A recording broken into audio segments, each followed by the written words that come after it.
And we're live. Hello, everybody. Welcome back to another episode of WunderGraph Show and Tell. Today, we're going to be sharing some very exciting updates from the past week, just like we do before. Once again, this is an unedited, unscripted edition, so whatever happens, happens. And if we make a mistake, we just keep rolling.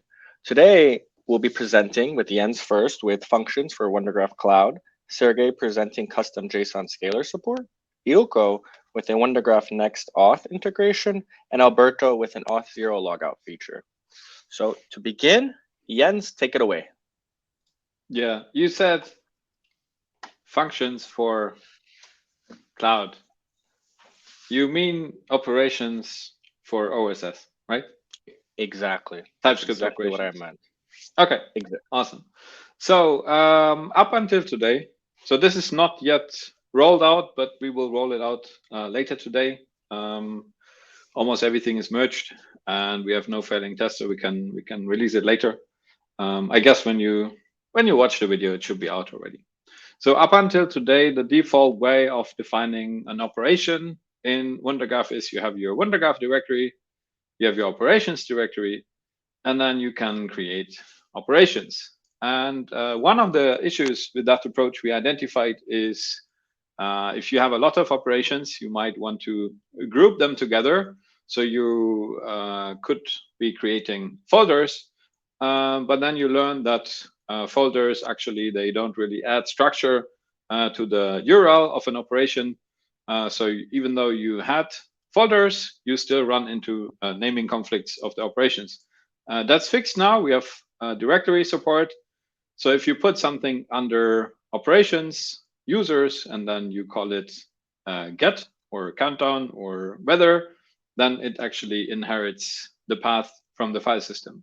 So we now have file system based routing inspired by Next.js.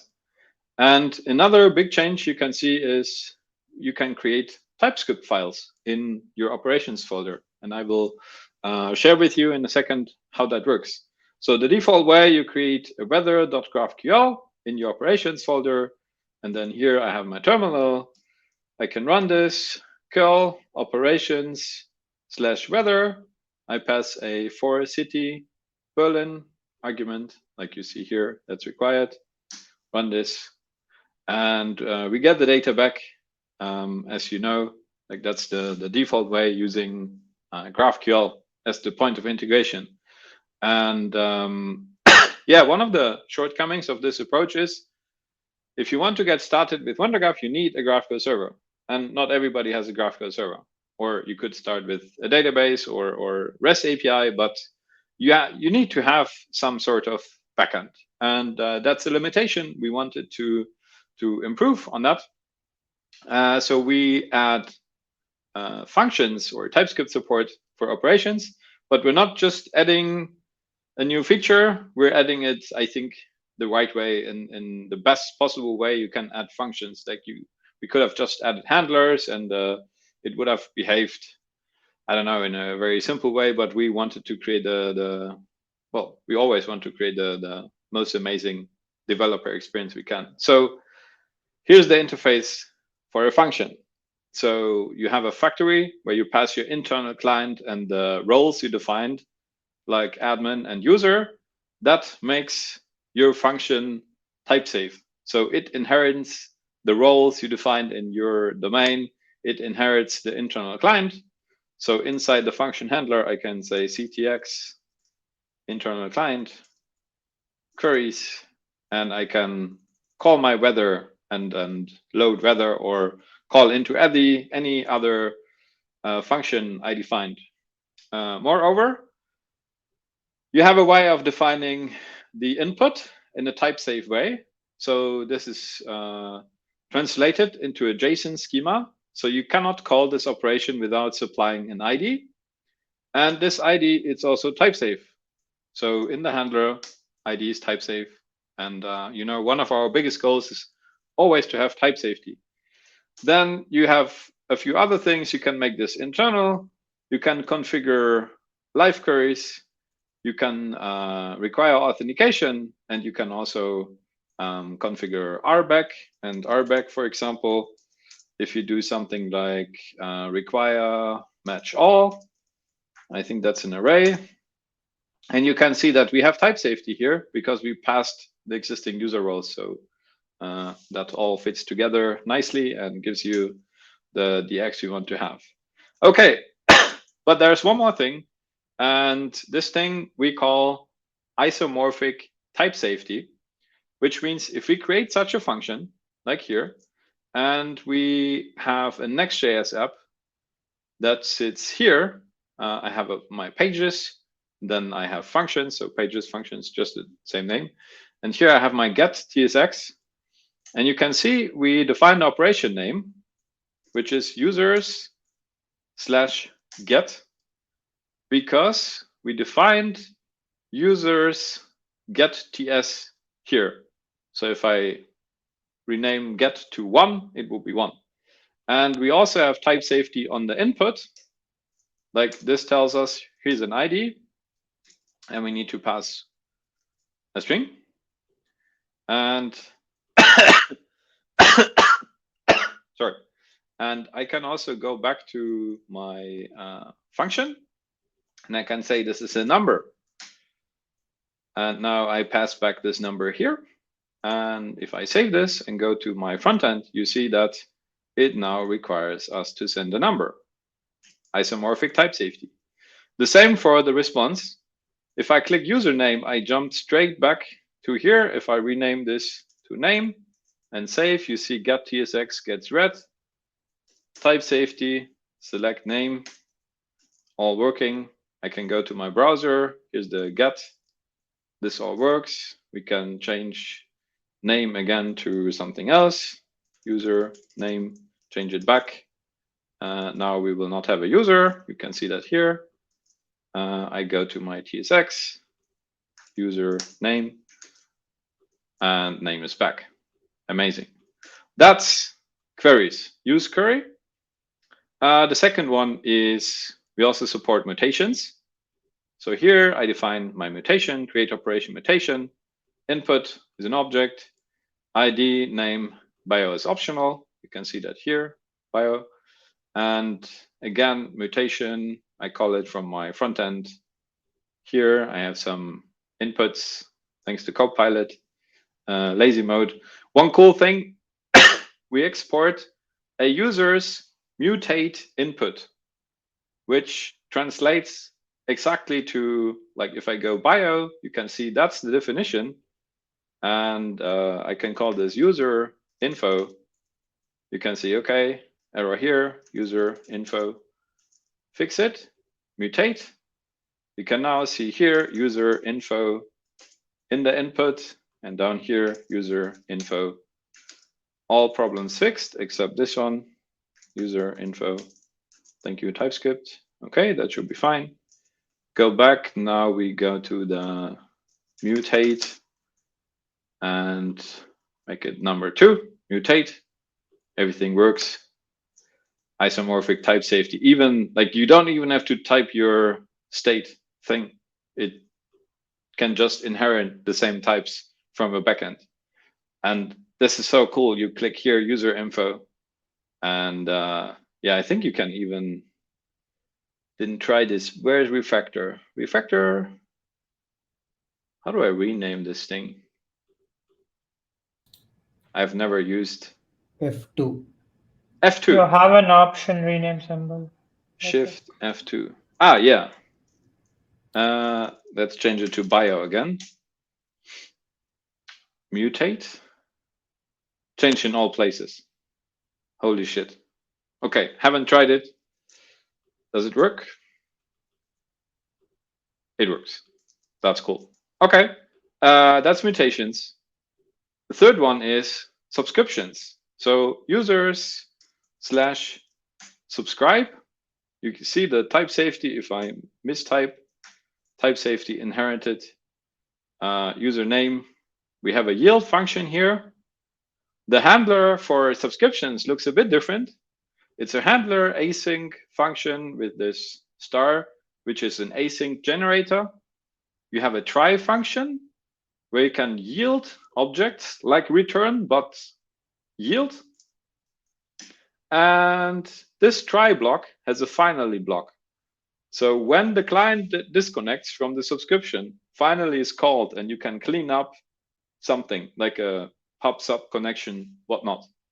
So again, you define the input, you have your handler, you yield some data, user info. You can see that here.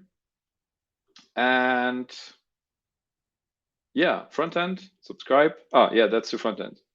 One thing I want to point out in the front end, if you go to subscribe,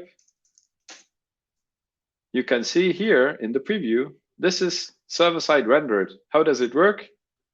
Wrap your page with WunderGraph, and it server-side renders. And I think this here is it React Query or SWR? I don't know. We support both. Okay. Subscribe TSX.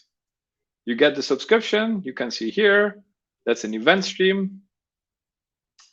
SSE, server-side events.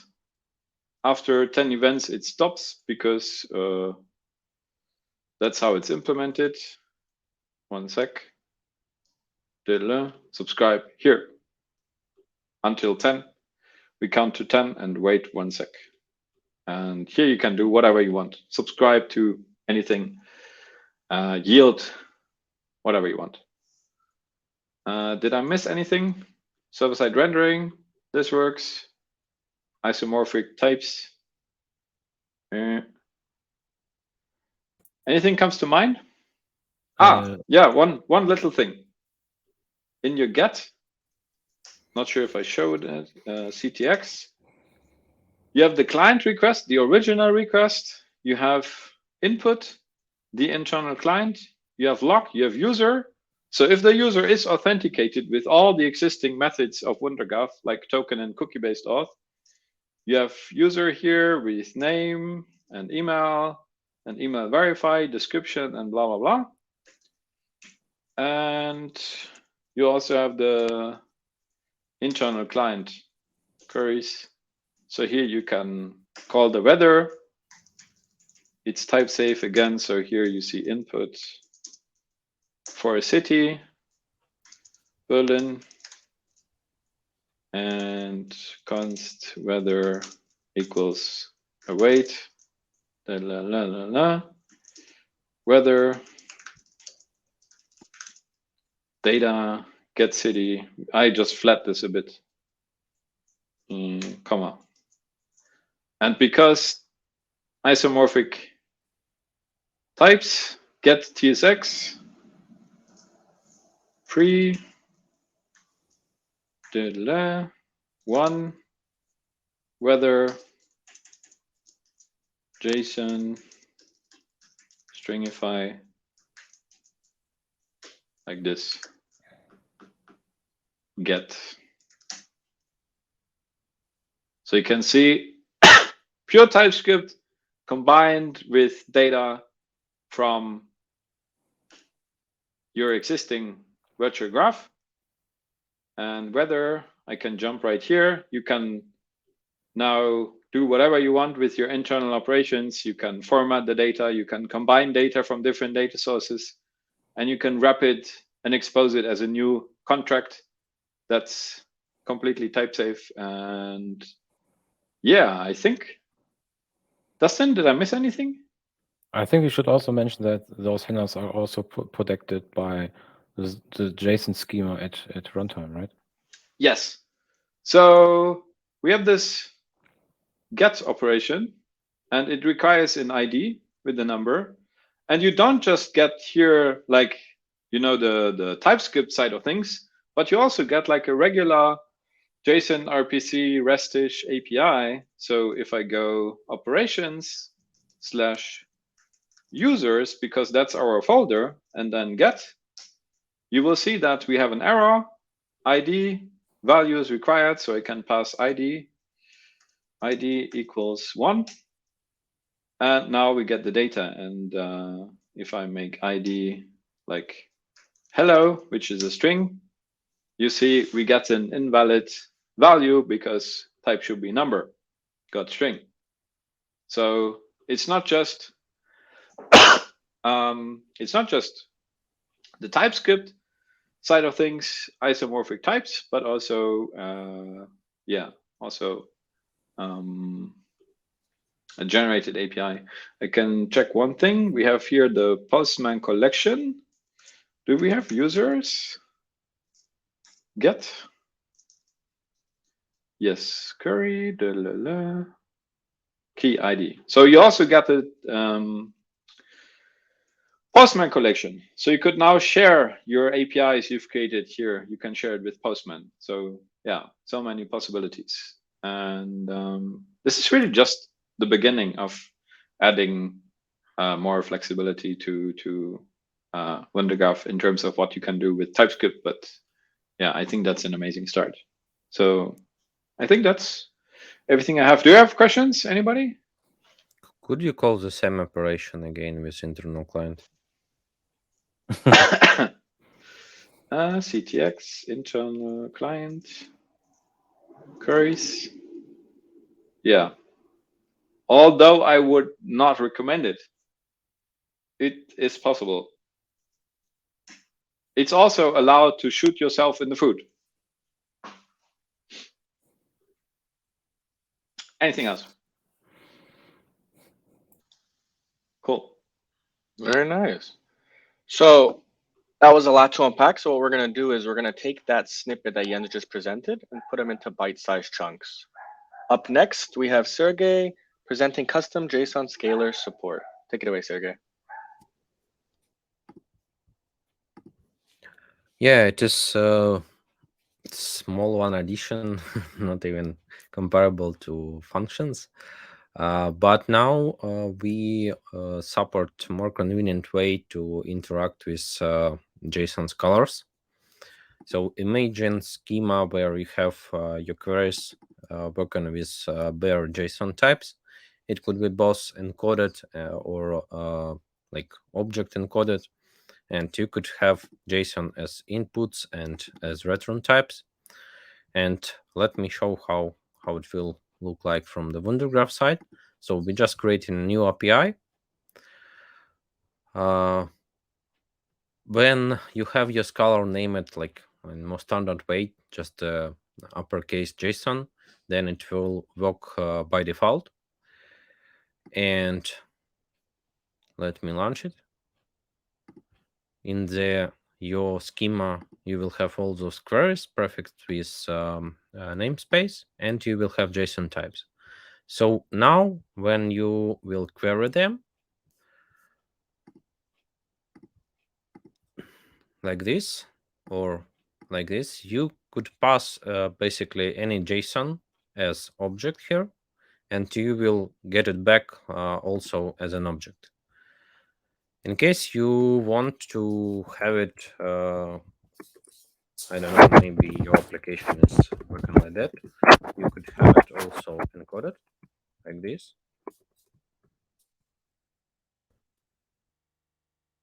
And you will have it escape it.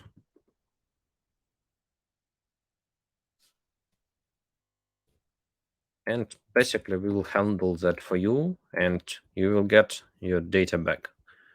Also, it works also for a bit weird cases when you have arrays, basically a list of JSON, it still will be working. And still, again, you could supply it in the correct type. So basically, you could take this one from here and supply it in the list of JSON encoded strings, and you will get it back. But also some kind of GraphQL APIs could have different names for JSON types. For example, Amazon AppSync has something like JSON object or something like that, and it means that by default it will not work, but you could configure it to make it work. Now we have a new configuration options for the introspection. Let me stop the server for now. I will clear cache just cause like I'm using the same API, but now I'm supplying my custom JSON Scalar name, and it should work as it is, but with the new scalars. So we could have a look on schema. It has changed. Now we are using our custom JSON scalars, and queries also changed. So this query will not work anymore, but in case we will use our custom JSON scalars as variable types, this will work also as it was before. Same for the encoded and not encoded things. Basically, that's it. It will Great. be with Nice. next release of SDK. Yeah, so we had a bunch of people ask us about, I think, Strapi and other APIs they use, or they make use of the custom JSON scalar when the user can use the GraphQL API from Strapi, but inside that GraphQL API, there is some way of customizing that API. So Strapi is not able to put like, specific types for this payload. So they use the JSON scalar, or AppSync has some other AWS _ JSON whatnot scalar.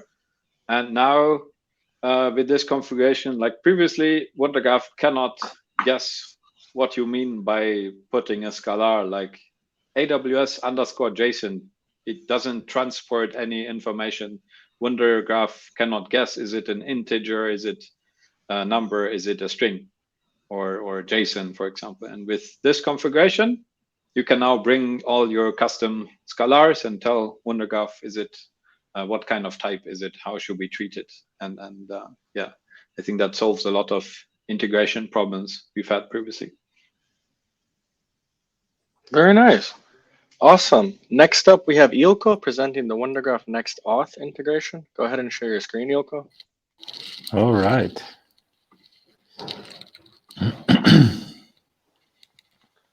Are you sharing your screen? I can't see it. A little bit patience. Oh, okay. Sorry.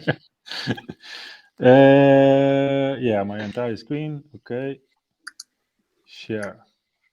There we Okay. go. All right. So, yeah, so WunderGraph integrates with OpenID Connect compatible authentication providers, and we didn't have a straightforward way to integrate with non-OpenID providers like nextAuth or GoTrue or Netify or anything else.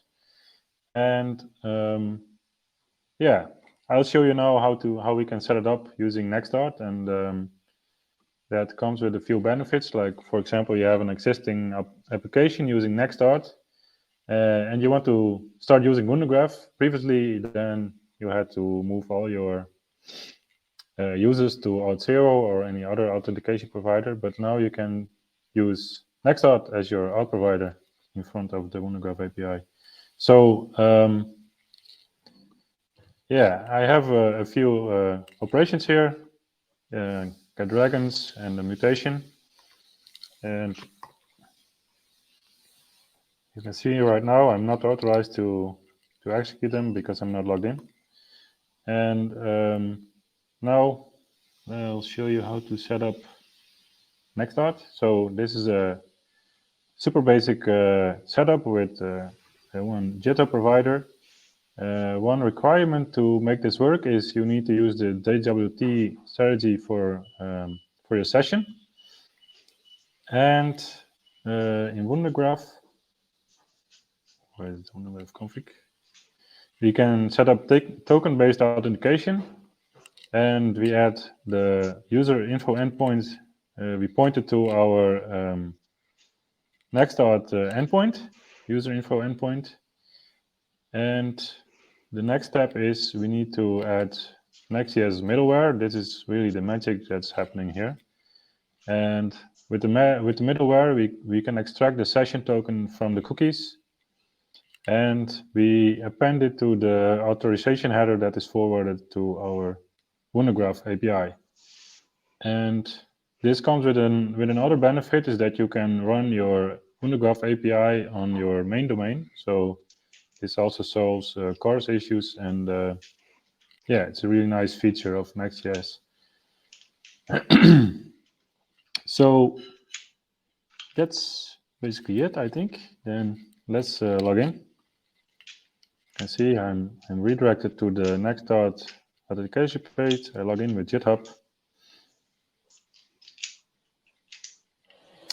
And bam, here are my dragons. And if you look here be dragons. Here, if you look in the logs, you can see we have one request to the nextAuth getting the session, and here's the call to WunderGraph, which is proxied basically by the middleware. It points to Next.js API handler, and the middleware forwards it to our server.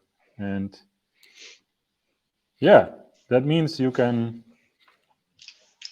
use basically any custom auth provider in front of your WunderGraph application. I think this will. What's the config look like in WunderGraph config TS? It's just this. One line. Wow, few lines, but yeah. The only thing that you need is one endpoint that returns a user object, and it should validate the authorization token, the bearer token in the headers that is forwarded to WunderGraph. Nice. Yeah. This also means no CORS issues, no pre-flight requests, just one domain. Yeah. Super cool. Very nice. Great job, Yoko. Yes, sir. And our final presenter today is Alberto with the Auth0 logout. Take it away, Alberto. Hello, good afternoon. So, as Silko said, we have OpenID Connect support for a while, and this works with several providers, one of them being Auth0. But something that we identified, as some customers told us about, is that they wanted to, because as you can see, using OpenID Connect and Auth0, we can go here and we can log in. You can enter the user ID and password for this website, and you are now logged in. And you can log out, but the problem was that if you wanted the user to be entirely disconnected from the session, so they had to enter the password again, that was not possible, because if you click login again, will be logged in instantly because you are still logging in the provider. So we investigated this and we found that Auth0 does not actually implement the whole OpenID Connect standard. So we went ahead and added support for Auth0 explicitly. So you can, if you're using Auth0, you can change this from OpenID Connect to Auth0. Everything else stays the same. There is nothing else you need to change. And when we save here, we can go here. And now when we log out, if you try to log in again, it will require the user and the password again, because now we are logged out from the actual provider. So yeah, we can log in again. And yeah, that's basically it. So a small feature, but you know, it's a quality of life improvement for a bunch of several users. Oops, sorry about that. If you want to get some insights, so in the OpenID Connect specification, there's one chapter. It's about the end session endpoint, and Auth0 doesn't implement this endpoint. So what we're doing instead is, because the user creates a cookie-based session with the auth provider on the front channel, so we cannot do the logout on the back channel. Auth0 also doesn't support that with an API call. So instead, what we're doing, we're identifying that this by saying auth config and then Auth0, we identify, okay, it's Auth0. And what we do is, after the logout in the front end, we do a front channel call to this logout user info endpoint, and then that deletes the cookie on the front channel. So this way the user actually logs out. Normally with the user info endpoint, this with the end session endpoint, that works on the back channel, but now we implemented it this way, and yeah, as Alberto said, very good quality of life improvement. One thing less to think about, and yeah, great work. Good news, everyone. Awesome. Well, thank you again, everyone, for joining us. Some closing notes is one, we also are introducing a new series called Building WunderGraph, which will be hosted by Bjorn, where we just talk about the non-technical stuff of building a startup. So we go into finding a founding team, hiring, all different sorts of topics. The first episode was actually released today. So take a look at it. Let us know what you think. And the second closing note is we really enjoy these sessions and we really love coming together and presenting with you guys. The feedback that we get on the YouTube channel is amazing. I also want to point that we have a roadmap section now in our Discord community where you can add your feedback to our product lane account, which we check every single day, and then we prioritize based on the sprints. So make sure you check that out. And thank you guys again so much. And I've been waiting all session to do this. Bye, guys. Bye, guys. See you Ciao. later. Ciao. Bye, guys.